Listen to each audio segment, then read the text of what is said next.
The leaves on the trees have finally started to transition into bright, beautiful colors, and the feel of crisp air has arrived. Wow, what an amazing day. It's really hard to wrap your head around the idea that winter is literally right around the corner. That's right, my friends, I have broken out the special snow tie bow tie, which it's all right. Some of you can admit that you were hoping that I would lose it over the past couple months, but we are here to discuss the annual long-range winter forecast, and this marks a milestone in my career, a decade of providing local weather for your backyard. And I got to tell you, each and every year, I get more pumped up, more enthusiastic, and more excited to tell you what's coming our way and what Mother Nature is going to deliver. Now, I know there are a lot of questions. Is it going to be warm? Is it going to be cold? Do I need the shovels, or can I hang on to the sandals and the short sleeves and all that stuff? I wish I could give you a plain, simple answer, and look, I could, but there's no fun in that for me. I want you guys to understand the why behind the what. Now, in order to do that, I think we're gonna need a little bit of a different scene, don't you think? Yeah, let's go. Okay. I think we're in a much better spot right now to talk about this. And the first item on our agenda, I think even the weather novice out there understands that our patterns across the entire world are dictated by what's going on in the oceans. And there are three areas that I like to pick out specifically: the El Nino Southern Oscillation, the Pacific Decadal Oscillation, and the Indian Ocean Dipole. These three work together in tandem to ultimately bring us the weather conditions that we will see in a given season. This year, we are not looking at a La Nina or El Nino, but rather a neutral phase, and that is going to have implications with our weather pattern. The thing I like to do is look back at past years and try to figure out, line up certain aspects of where we are right now and compare them. 2014 and 15 showed a very similar sea surface temperature pattern.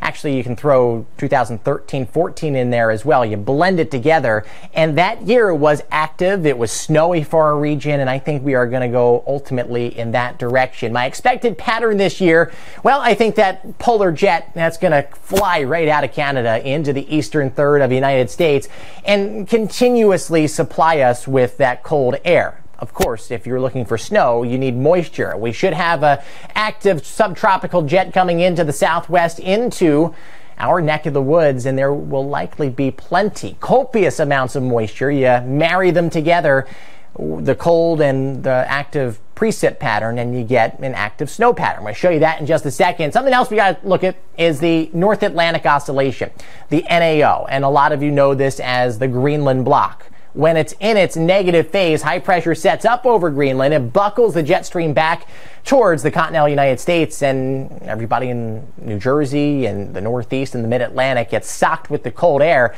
and then you get that active subtropical jet supplying the moisture, and that's where you get your storms to ultimately develop. The Pacific North American pattern is something that could make or break our forecast. When it's in the negative phase, this can do some damage. It did it last year. You put high pressure down off the southeast, you get that southeast ridge, and all the cold gets pushed back towards the west. I think there's about a 15 to 20% chance of that happening. I am not leaning in that direction at all. I do think it's going to be colder and snowier than last year. A good indication is the amount of snow cover in North America. Everywhere you see this mustard color shows you where the current snow coverage is, and it's seeping down into the continental United States, and we are above average as indicated by that blue in many spots. I don't think it's an extremely cold winter. I think we're around average, with the extreme cold centered over the Great Lakes. We'll probably see average temperatures to slightly below average by about a half a degree or a degree. The precipitation is definitely going to be above average. All the wet weather from Minneapolis to Chicago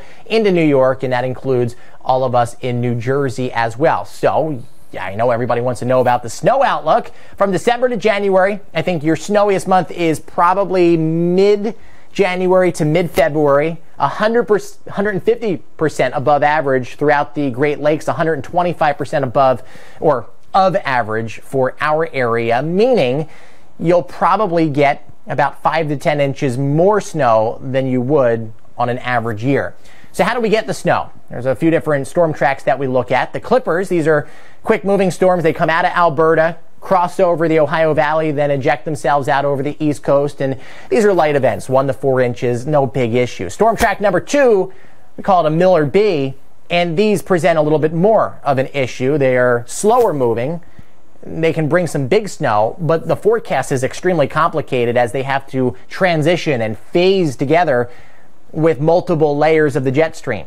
And those are the trickiest forecasts that we could possibly think of in the winter season. And finally, my favorite, this is where you get your stronger nor'easters, where you have the Gulf moisture down to the south, and that forms together in this area low pressure, and you get the bombogenesis, your classic nor'easter, and that brings snow, and it also unfortunately brings coastal flooding our way. So that's one aspect of the forecast that we always have to look at here. So our forecast snow, 40 plus inches north and west, say High Bridge and Netcong.